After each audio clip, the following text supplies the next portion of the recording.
Quick disclaimer, this video is for educational and entertainment purposes only. I'm not a financial advisor, and nothing here should be considered financial advice. Always do your own research and understand the risks before investing. Yeah, hello and welcome back to another Bitcoin update. So, pretty boring week that we had for Bitcoin just for this trading week so far.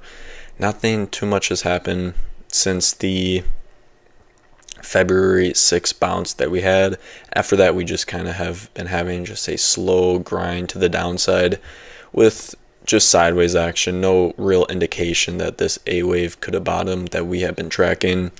And once we get a confirmation of this A wave, then we can start to track this B wave and see how that goes as well. It's totally possible that this A wave did indeed bottom on the 5th of February, and now we are just starting a three-wave move to the upside in a larger ABC, and then an ABC to the downside in a B wave, and then a larger 1, 2, 3, 4, 5 wave move up in an ABC, which should create overall a larger ABC corrective 3-wave move where we could possibly get rejected within this resistance zone between 85,000, 169 to 112,000, where I added this lower support region where we can possibly, way too early to tell, not guaranteed, but we could possibly touch or at least go within this smaller support region between 39,074 to 57,851. Way too early to tell,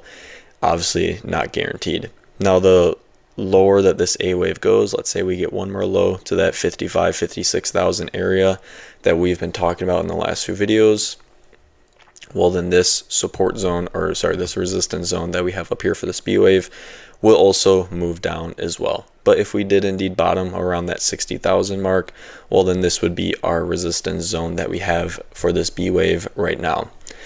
Now, it's pretty much the same thing. We went in the shorter time frame last video. If you haven't seen that, that just goes more into what we could expect to see for the shorter time frame.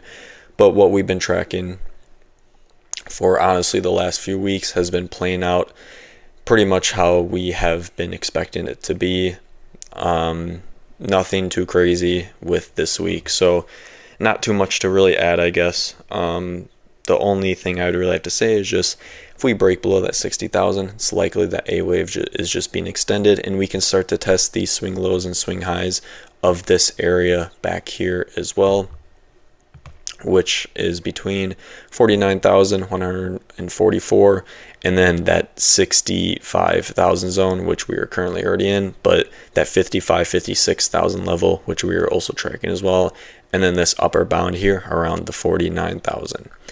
Now, if we did indeed bottom, then we can start to track once we get that larger degree move up. So what you want to see is, so far we have a 3-wave move up. This could be a 4th wave, and then we could get a 5th wave up, which would be a 5-wave move, and we want to see a break above these swing highs that we had back here, which we have one around the 74,000 level, 76,000 level, and then a 79,000 one. We want to see breaks above all of these swing highs just to indicate that that B wave has indeed started, and we can start to track that A, B, C for the A wave, then an A, B, C in the B wave, and then a 1, 2, 3, 4, 5 wave move up in a C wave, where we can possibly touch some of these price points and price action that we had since that low of November, and possibly the swing high around 98,000 that Bitcoin hit back in mid-January before we can possibly get rejected. Now, what if we break through resistance and we form a larger degree 1, 2, 3, 4, 5 wave move up and a 3-wave move down? Well, then it's totally possible and it would remain more likely to happen, obviously not guaranteed, that Bitcoin could break the resistance and get a new all-time high. Now, right now, that's not the preferable case or the most probable, just based off of price action that we have seen, but that is totally a possible scenario that could play out if we break through resistance. We could break through resistance in a 3-wave move and then get rejected and start that C wave. B waves are super hard to track. We could even just form a 3-wave move just barely touch that resistance zone and then we get rejected and that C wave starts right away. That's also totally possible as well. So just kind of have to keep track of that and be aware of these scenarios that could be playing out. But yeah, that's pretty much everything for this part. Nothing too crazy has changed. I wanted to go over the RSI super quick before we start to check it out.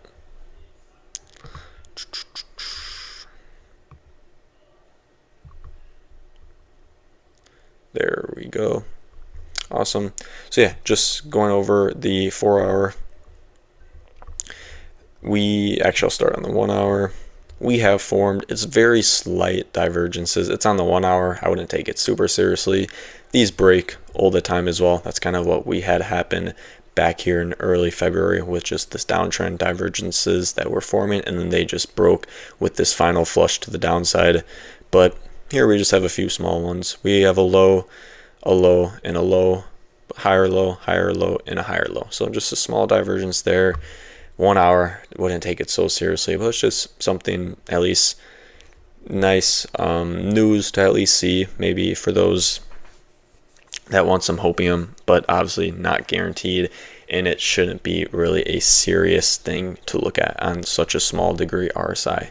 On the 4 hour, we're within the neutral. Same thing here. We had a low and a low, and a higher low. So a small divergence there as well. But like I said, these divergences can break all the time, so none of it is guaranteed.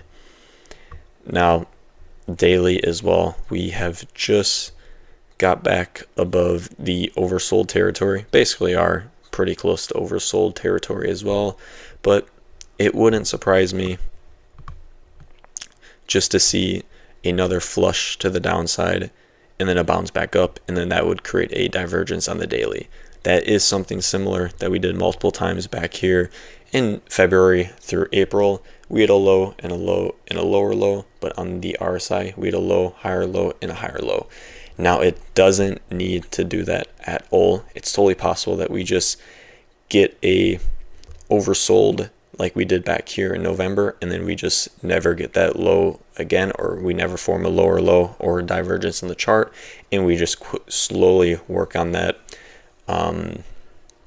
upside price rally or price corrective bounce before it gets rejected again. So it's totally possible that we just slowly do something like that. Like back here, we had a smaller rally up and then we had a rejection, but we never got a lower low. We did test those daily candle closes of those lows before we bounced back up and then slowly worked back up. So it's totally possible that it could be something like that right now.